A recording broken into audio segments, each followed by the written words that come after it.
the University of Maryland in the Health Technology and Aging Lab. So Amanda's research spans several areas, from understanding the design of technologies for people living with dementia through to working with older adults and understanding how aspects such as empowerment, creativity, and even robotic pets can help people as they age. And we're thrilled to have Amanda here today to present to us on the role of technology in understanding perspectives on health and aging. So without further ado, I will hand over to Amanda for her presentation.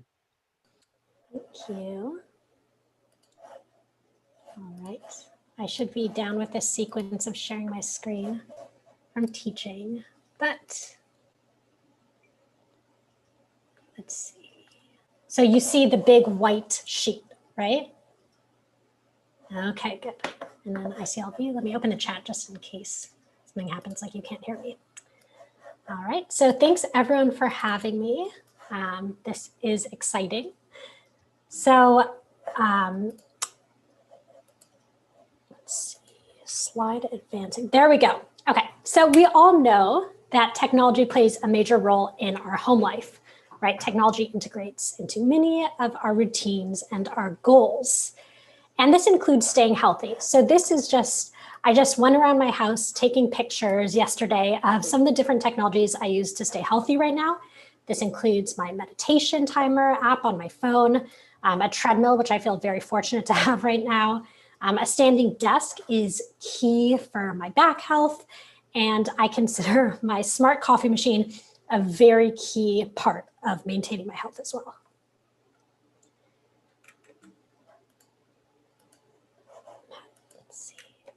There we go. So one population that's often seen as especially well suited to home technologies to staying healthy are older adults. We are seeing an increase in the aging population worldwide, and often accompanying this discussion of the increase in the aging population is a discussion of caregiving shortages, about how older adults are frequent users of healthcare, and thus we have this kind of gapping need in terms of the support that's necessary to cope with the worldwide demographic shift. So in response,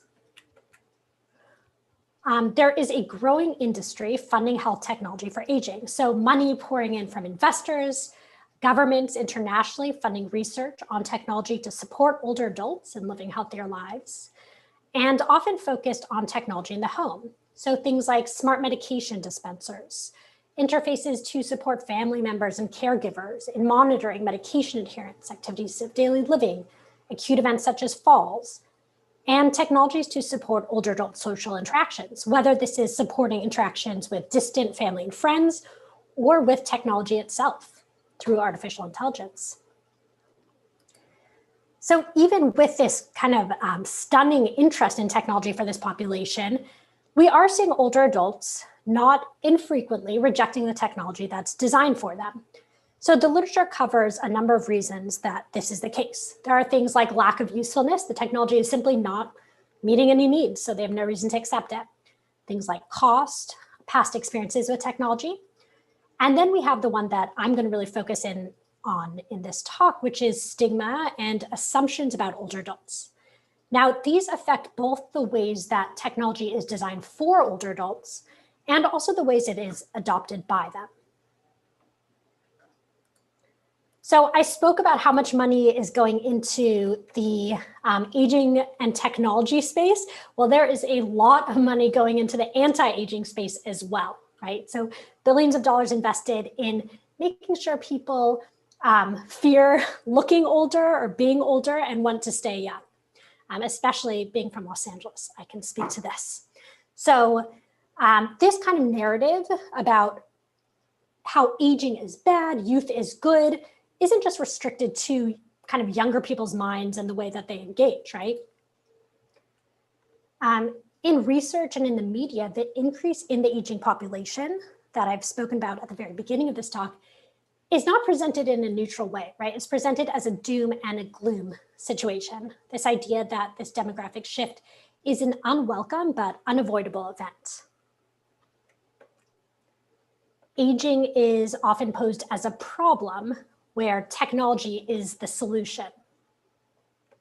And older adults are described at the same time as technology is presented as this kind of magical solution, older adults are described as unable and unwilling to use technology, even when this has not been shown not to be the case.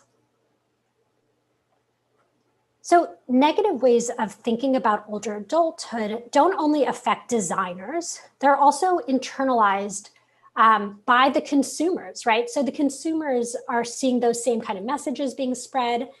If you've seen the Life Alert ad, this might be a US thing, but it's, I've fallen and I can't get up, right? It's a helpless older person lying on the floor, but fortunately they have this device, they need this device so that someone can come and rescue them. And some studies find that older adults are rejecting these technologies that signify frailty, that are marketed to older adults, that connote dependence, right?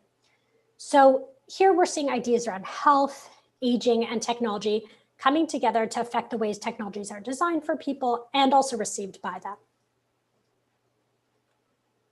So I'm going to talk about 3 projects today that help us further understand the way that narratives around aging affect how technology is designed and received, designed for and received by older adults. So first I'll talk about a study where robotic pets are an instance of a health technology to help us better understand narratives around aging.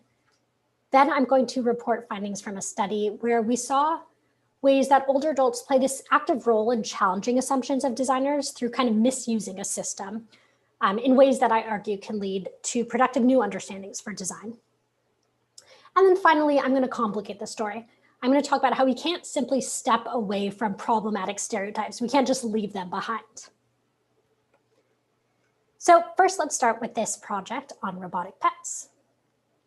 So why are robotics interesting? Well, robots are one of those categories of technology that's being developed to support the aging population, motivated by the same concerns, right? Caregiver shortage, not enough resources to support this growing demographic. Robots designed for this population include healthcare robots like rehabilitation, medication delivery, assistance with home tasks, and also companion robots, which provide company and recreation. And there's a growing industry and also national initiatives around promoting the design and use of robots with older adults. And we see a lot of popular media using some of those same kind of tropes that I talked about earlier, talking about how robots can provide support for older adults. So in the past, with a colleague, we did a discourse analysis of YouTube videos that talked about robots in healthcare. And this was quite interesting because for most of the populations that they described, they reassured people that robots would never replace human care, that don't worry, robots are not coming to take over for your nurses and your doctors. But for older adults, and in particular people with dementia, robots were framed as having this almost a magical ability to provide care for people. They could come and do what no human can in kind of connecting and providing support. So at the same time as we see these initiatives and these positive media discourses, we still see these studies of older adults sometimes rejecting robotic technologies. Again, we have many different reasons. There are things like age, gender, and needs, the tasks the robot's designed for, people's past exposure, how much time they've spent with robots or have thought about robots in the past. But again, the one I'll come back to is the research that finds older adults can distance themselves from robots that seem to be designed for a frail, isolated, elderly person. These studies are particularly interesting because they found even when technology researchers and designers are attempting to do their user-centered design studies, so one is an ethnography following around these user-centered design researchers doing their best, but they're still ignoring the things that older adults are telling them and reverting to these stereotypes and assumptions. So these are preventing them from taking the user needs into account. So our research project set out to understand the disparity between the ways robots are talked about for older adults and the ways that older adults may actually respond to these robots and want them. And specifically, we were looking at these companion robots, so robots that are intended to serve some kind of social purpose. And within that, we were looking at robotic pets. So our study design involved 8 focus groups with 41 participants. What we did was focus groups with semi-structured questions. We also brought in 6 examples of existing robotic pets that were not specifically designed for older adults because those are extremely costly. And at the time I was a graduate student, but these are more examples that kind of simulate the kinds of robotic pets that are available, right? So we had something kind of soft and fluffy like Pero, and we kind of probed the different dimensions of the kinds of robotic pets that might be designed for older adults. So I'm going to talk about 3 points that came out of the focus groups in terms of how robots are often designed, what might be informing these assumptions, and what participants actually desired. So first, robots are often designed to provide companionship to older adults. So there can be an assumption that the older individual is isolated, without potential for human company, and the intention is that the robot's going to serve as a relational partner. But most participants rejected the idea of having a robot just to provide company. And instead, they wanted to use the robotic pet to augment their existing social networks. So for example, someone wanted to have it serve as a new topic of conversation with her husband, who also liked dogs. Others wanted to expand their social networks, using this robotic pet to meet new neighbors, to find friends, or even to find people to date. So one person spoke about looking outside their window at the retirement community, seeing all these people going to the dog park. This was in Seattle, where dogs, I think there's a very high per capita rate of dogs, but they weren't allowed to have dogs in their community. So they thought about getting a robotic dog to expand their social network, right? So the robot isn't necessarily the partner, but instead serves as kind of a central focus for new human relationships.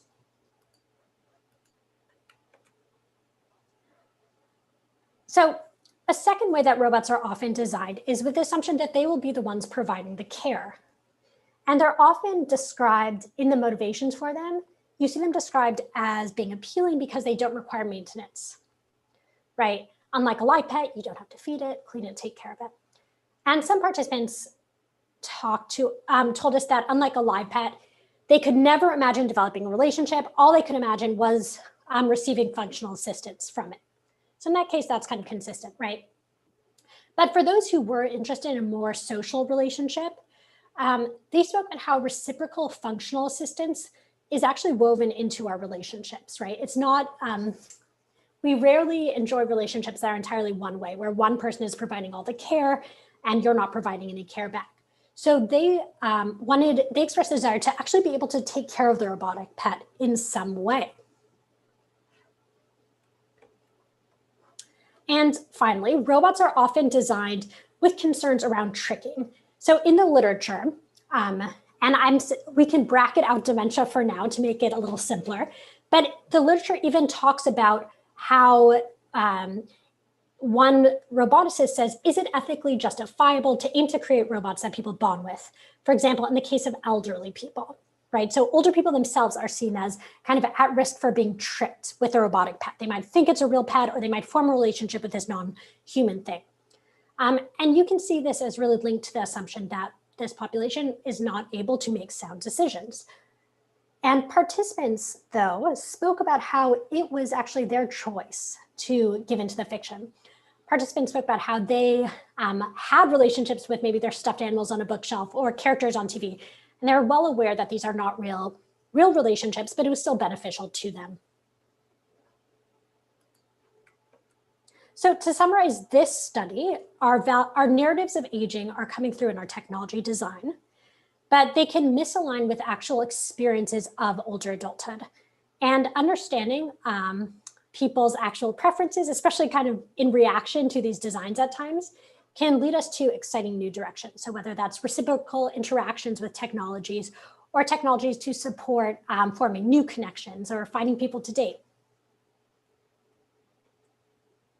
So in this project, we see how perspectives of older adults can challenge some of these narratives of aging that inform the design of a health technology. Based on the focus groups, we identified a number of ways in which technologies don't appear to meet the needs of older adults for whom they are designed because of these stigmatizing assumptions. And I kind of set up at the beginning of this talk as something that would probably lead to abandonment when these stigmas are coming through, misaligning with experiences. But here I'm going to talk about a study where we see how older adults creatively use a system to meet their own interest, even though this is counter to what the system was set up to support.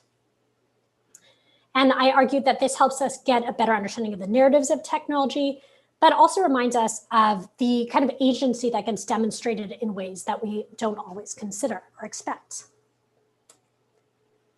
So first, I'm going to give a little background.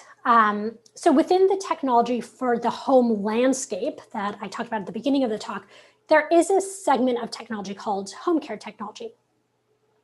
And this is based off a home healthcare model, which is a model that moves healthcare from professional facilities like the doctor's office, check-ins, meeting with nurses, to a person's home. And the idea that instead of maybe the kind of care you might have to go to an assisted living facility for, right, you're able to actually meet those needs staying in your home with appropriate support. So home care workers provide assistance with daily tasks and also social support, and they're an important component of home health care. Motivated by, again, that shortage of healthcare workers, this space is seen as a huge growth market. So like robots, and I'd say more recently, there's been a lot of buzz around around technology for this space. So things like home sensors, right, that we've seen already, but also even things like creating platforms to coordinate home healthcare workers is a big space that's seen investment as well. So research, particularly from CSCW, has been complicating this vision of technology coming in and seamlessly alleviating this caregiver shortage. This includes research from the perspectives of telecare center workers, findings that aging at home is a rich, collaborative, and social activity, the ways that telecare workers act kind of like a glue in this fragmented system, the ways that call center staff apply expertise and ingenuity to deliver high-quality service. And other research highlights the work that older adults must do to make home technologies work. In the study I'm going to talk about now, our goal was to understand the experiences of older people receiving care from workers performing home care through a technology platform. This platform is a bit confusing, so I'm going to walk us through it. So I'm calling the system Pet Talk for the purpose of this talk. We didn't develop the system, it's a commercially available system. The system consists of, what the participant has is a tablet with a virtual dog or cat avatar they get to choose on the screen of the tablet. On the other end of the device, there are teleoperators who are controlling the avatar's speech and also certain actions. So these teleoperators can type things in that are then synthesized and said by the avatar. They can display cartoon hearts, they can play music, they can show pictures. So participants, though, they hear the synthesized voice, the synthesized text that had been typed by teleoperators. But teleoperators can see and hear participants fully. These teleoperators are based in Asia, and they receive training from the company on interacting with older adults in the United States. And these teleoperators engage in both scripted and unscripted conversations, things like small talk, entertainment. They provide information, and they also provide reminders about medications and other health goals, like drinking enough water. And these teleoperators are available 24 hours a day. They check in with participants throughout the day, kind of on the teleoperator's own schedule, but also when an interaction is initiated by device users. So the device user can tap on the screen to wake up the cat or dog and then speak to the teleoperator. So we enrolled 10 participants in this study, but 2 dropped out. So it was effectively 8 participants. And participants had the device for 3 months. And we did interviews throughout this period. As we were collecting and analyzing our data, we started to be interested in participants, these older adults, sustained interest in the people on the other end of a device that did everything it could to obscure this human labor of these teleoperators. One way that the system disguises this human teleoperator is through this pet avatar that I described. So the mouth opens and closes as the words come out, the tail wags. And we know from past work that human labor is actually necessary for meaningful social interaction with technology. And we found that participants were not always willing to do the work to sustain this pet-like fiction. The work the interface was requiring of people was not always natural or welcome. So some found it infantilizing when the teleoperator pretended to be a pet. So when it talked about dreams of chasing rabbits. And others found an incongruency between this pet-like aspect of the interface and what they were deducing that this device was really about.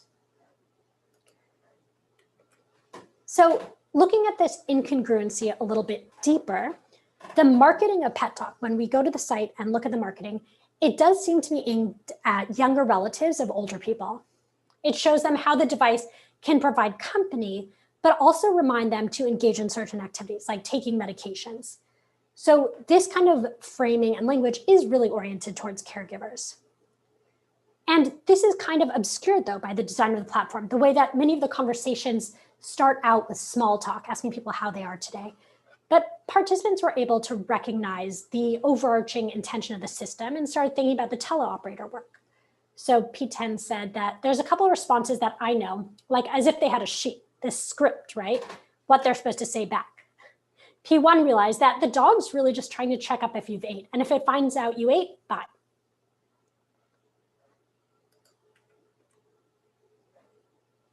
As part of obscuring this human labor, Pet Talk projects this unified presence. So it doesn't matter that there are actually multiple teleoperators on the other end. And at any time, you might be speaking to one or the other, right?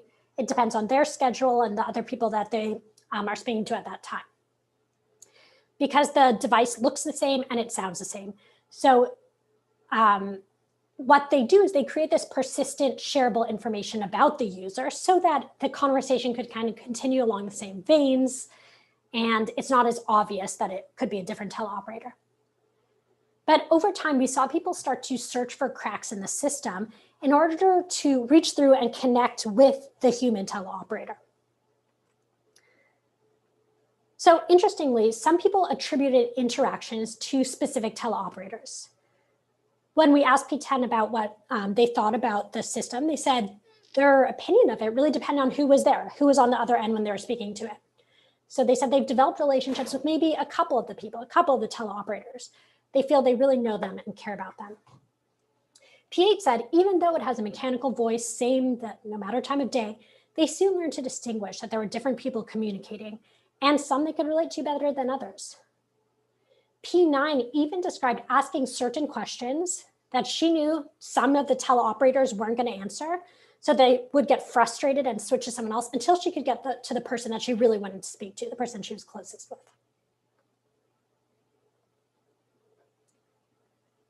Past work has found that even when teleoperators are trained to respond in particular ways, so human teleoperators are trained, they have their own style of interacting and quickly move off standard scripts.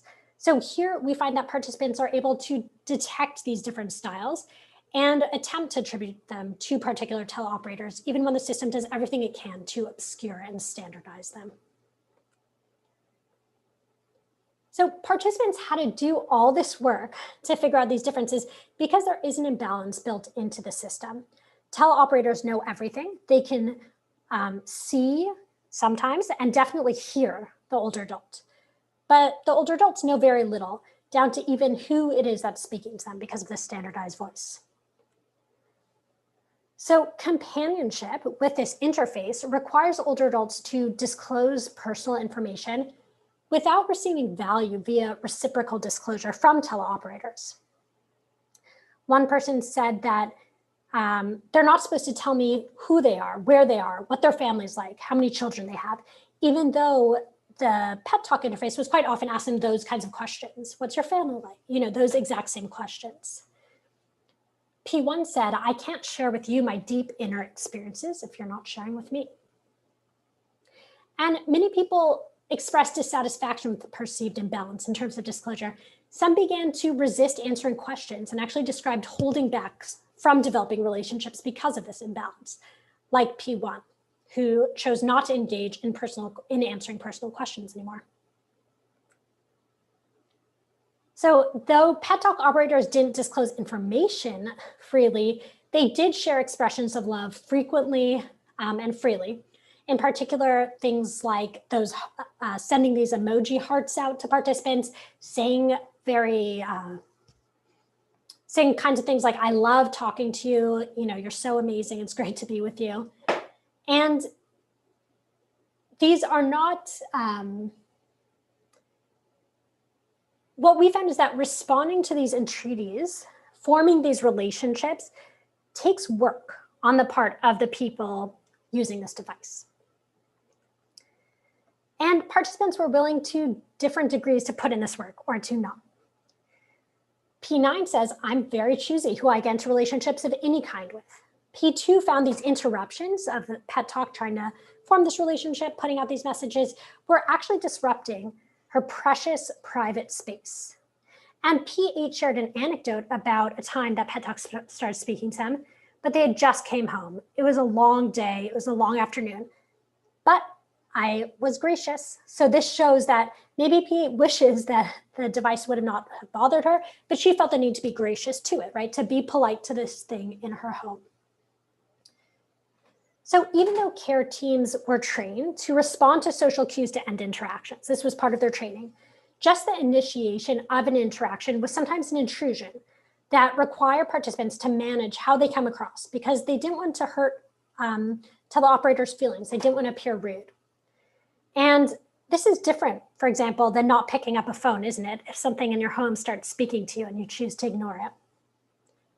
This is also one of the ways we saw participants start to show care towards teleoperators, even though the system was built in a way that teleoperators' needs and feelings are not supposed to be shown or responded to in any way.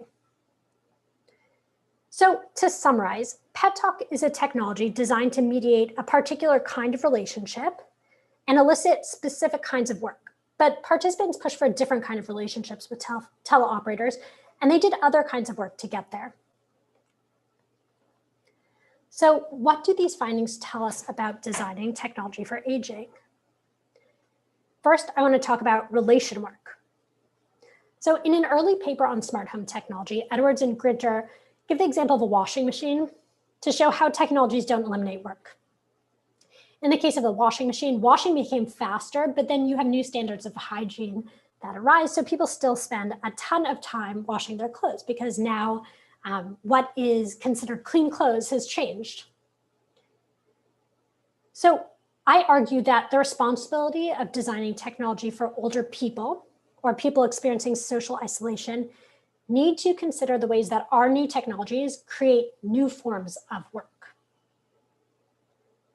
One way to respond to this is to follow calls from past work that calls for building in opportunities for misuse and non-use to make sure that we don't end up with a situation where a lack of kind of complete receptiveness and instant uptake is seen as non-compliance, to be met with further training or more intrusion, perhaps.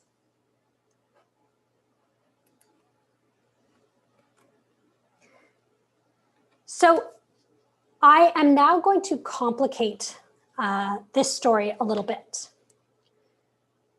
I'm going to talk about the ways that conceptions of health and aging do not just exist in the minds of this kind of abstract society or technology designers, but they inform the ways that older adults themselves engage in even mundane activities and specifically leisure activities, and also how this fits into ongoing debates within HCI.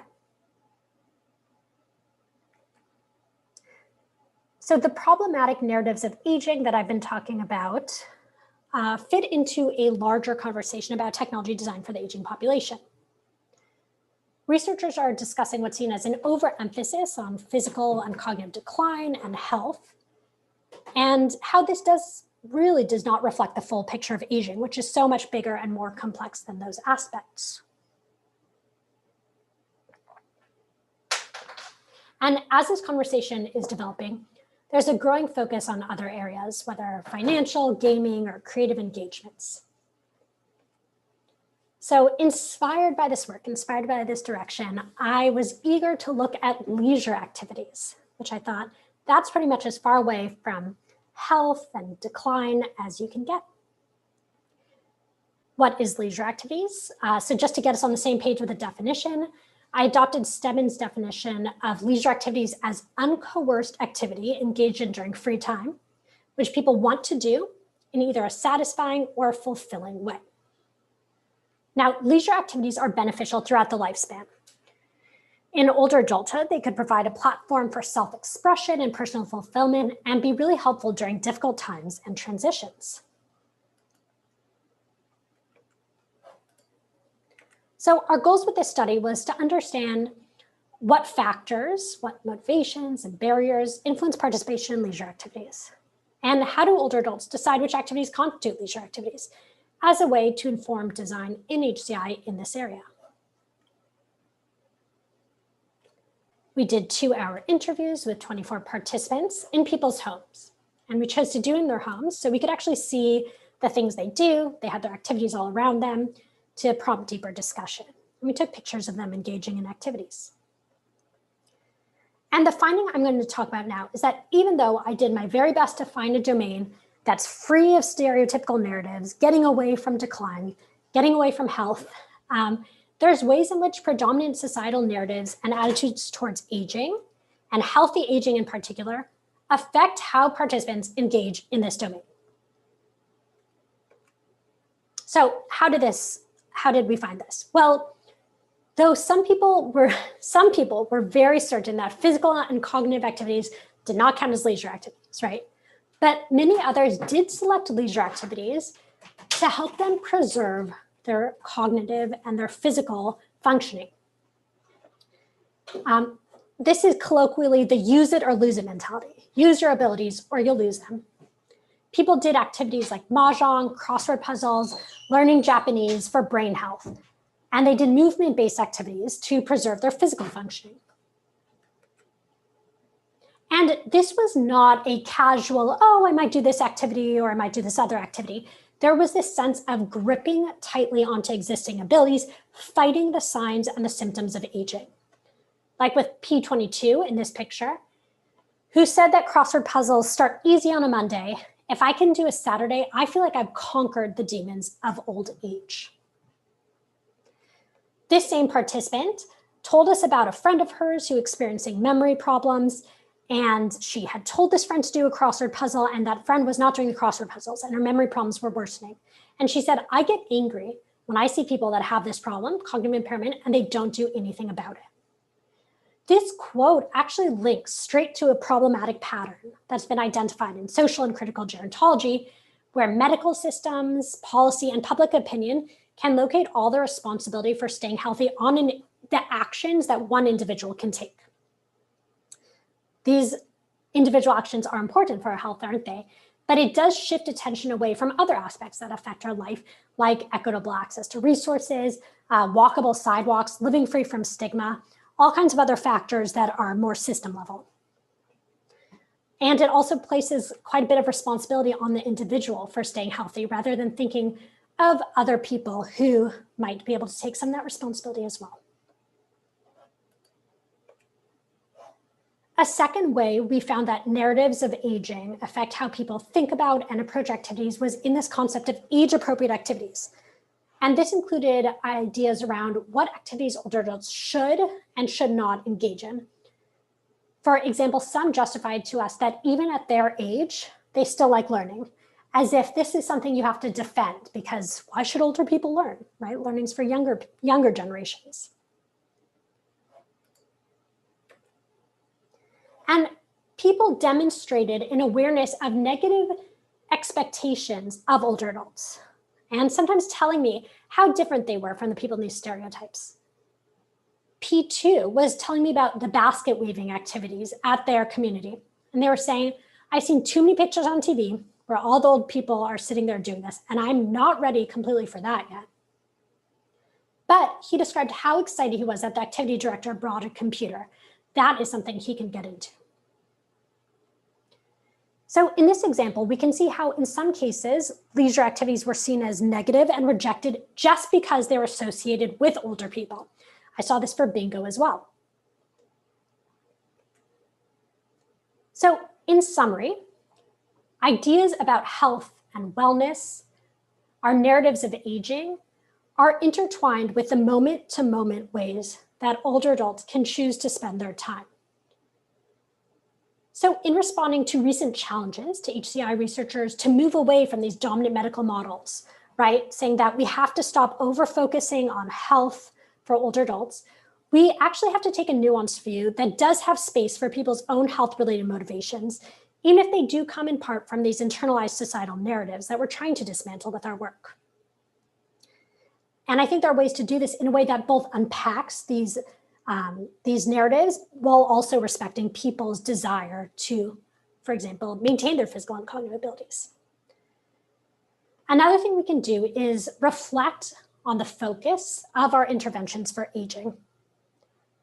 So targeting individuals to support activities like engaging in activity can be useful to support people and being healthier, having more information. All of these are useful things that we should be doing, but they can't be the only thing that we're working on.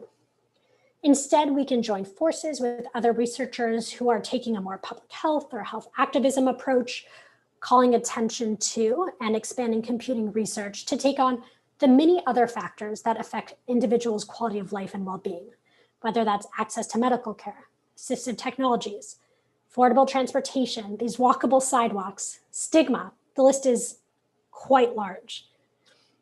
And the final thing is that we can think about how our own presence and engagement with the research topic can inadvertently position older people in a negative way and almost prime them for some of these responses to societal narratives.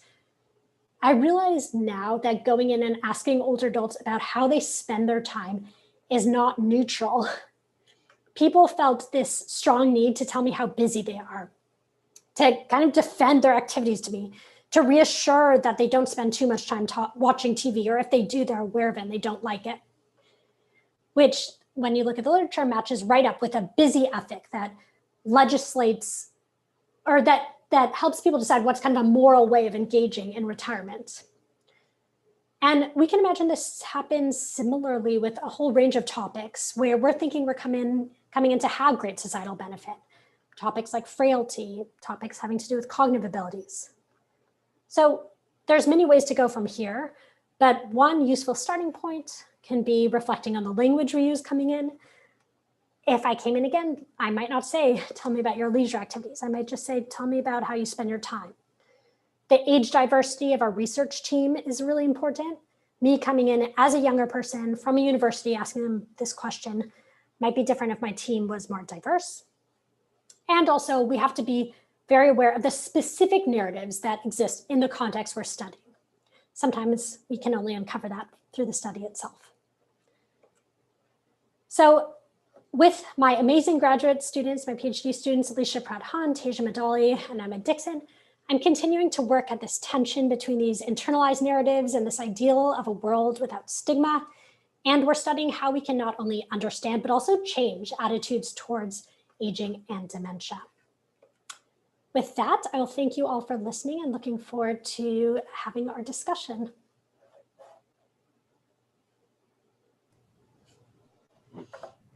Great, thank you very much. Sorry, Elaine, do you want to carry on? No, I just wanted to say yay. But you lead the questions.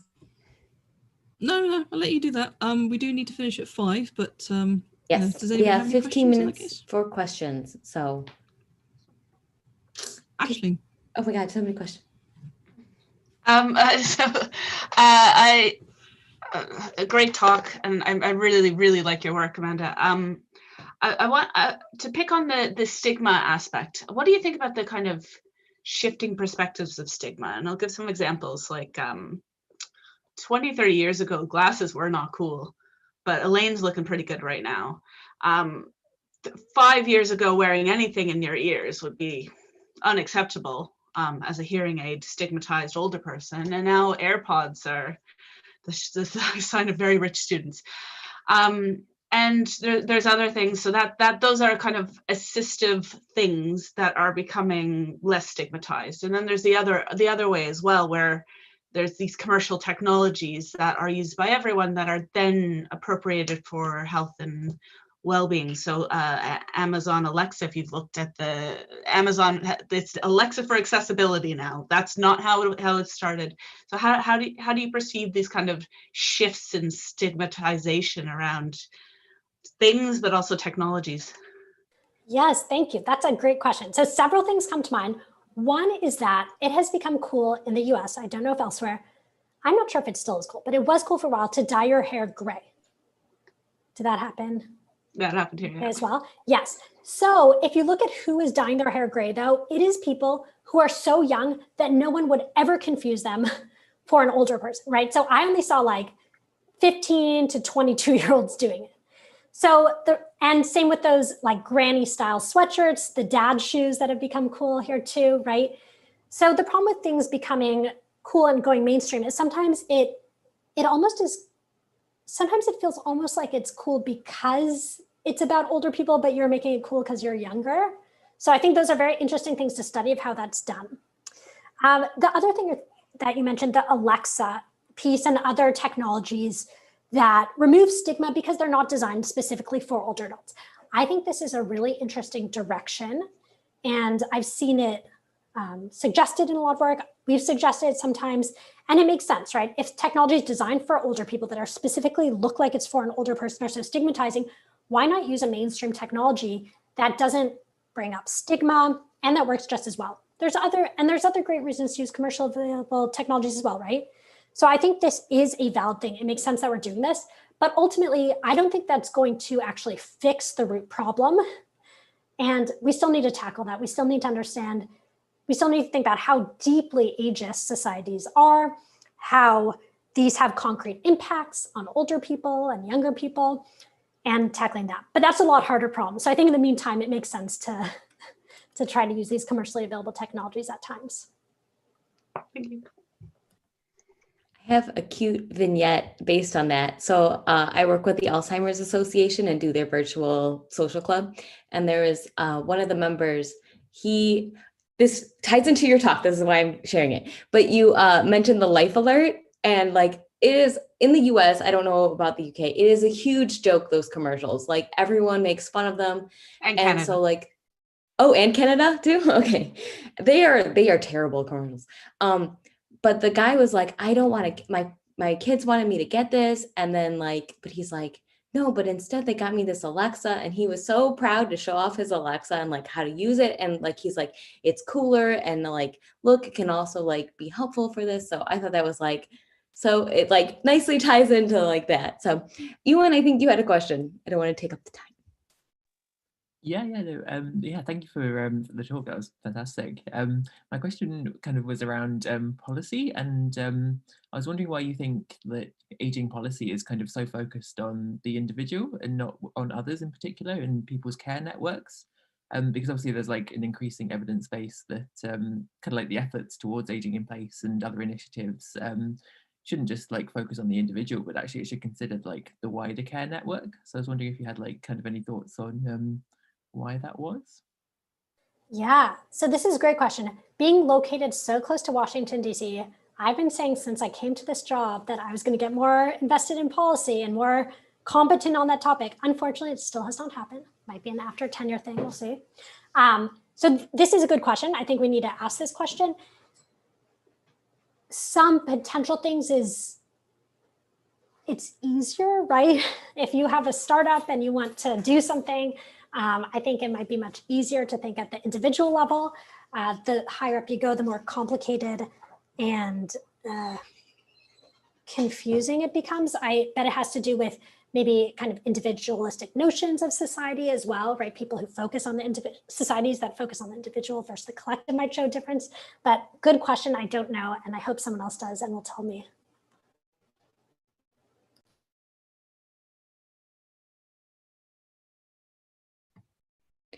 I do not know the answer. So I was like, segue into, does anyone else have another question or an answer to policy stuff?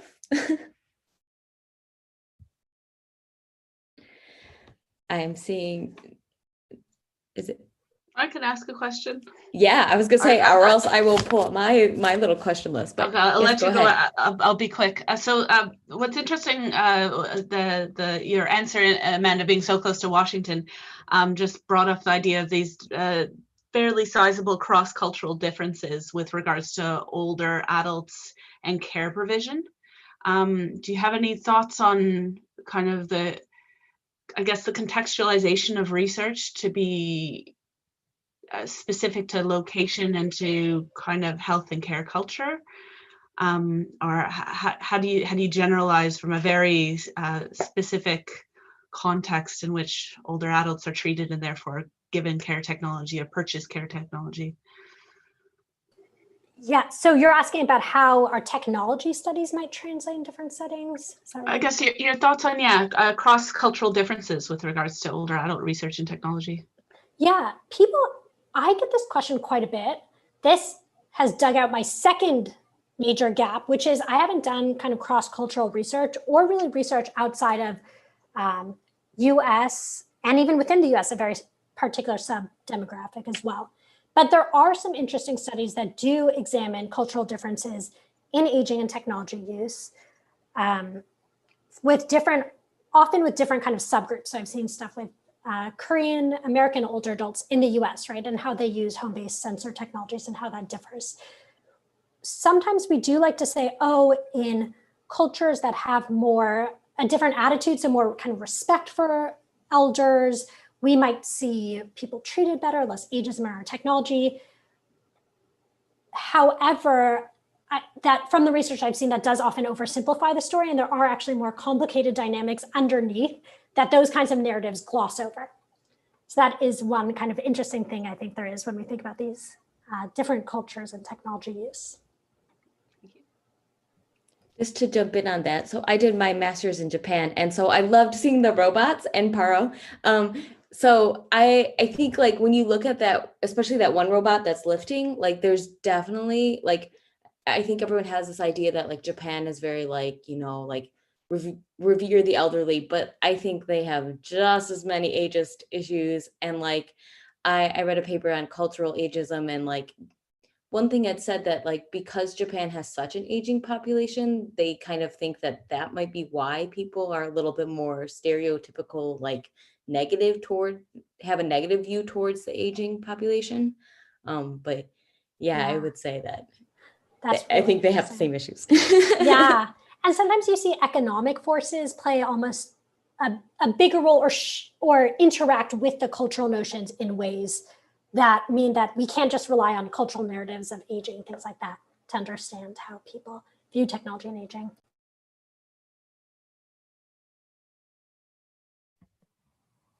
Pete, go ahead. I saw that. I just wonder if you're looking at any technologies that say people could use going into older life. So basically, is there a technology I could start using now, 40 years ahead, hopefully, of when I start to need to use it? And is that even a research thread that's being looked at? I guess. That is such a fun question. So that is really interesting to do as a thought experiment, right? Because the people who are older adults today have actually undergone the most technological transformation of any generation ever in history, right? And yet we still say, oh, they don't know how to use our interfaces. It's still not working. So I think even if we were the most up to date on everything, if our designers and our user groups keep being younger people, we're going to have the same problem, aren't we? Because they will have these shifts and it's not going to get to us. So I don't know if any of you have tried to use TikTok. I cannot figure it out. Like I can't understand where what the button, like I just don't understand it. But in the past, until now, I've always been able to figure out the new technologies, right? So for me, this was a feeling, I'm like, oh, this is what it must feel like. So I think that, again, unless we have our technologists, either it would be great to have age diversity on that team. At the very least, we need to be designing for older people all the time with all of our commercial technologies. Thank you. Cheers.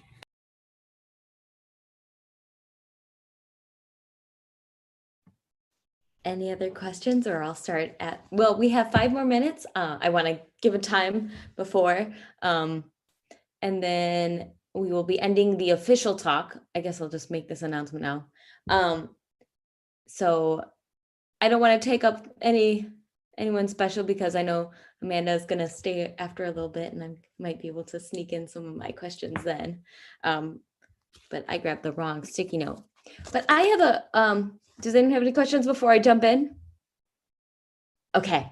Well, I have a question on personhood. So this kind of goes with things you mentioned about talking about like age diverse or how your presence affects your studies. So I was recently sort of finally getting around to reading Kit Wood's papers on personhood.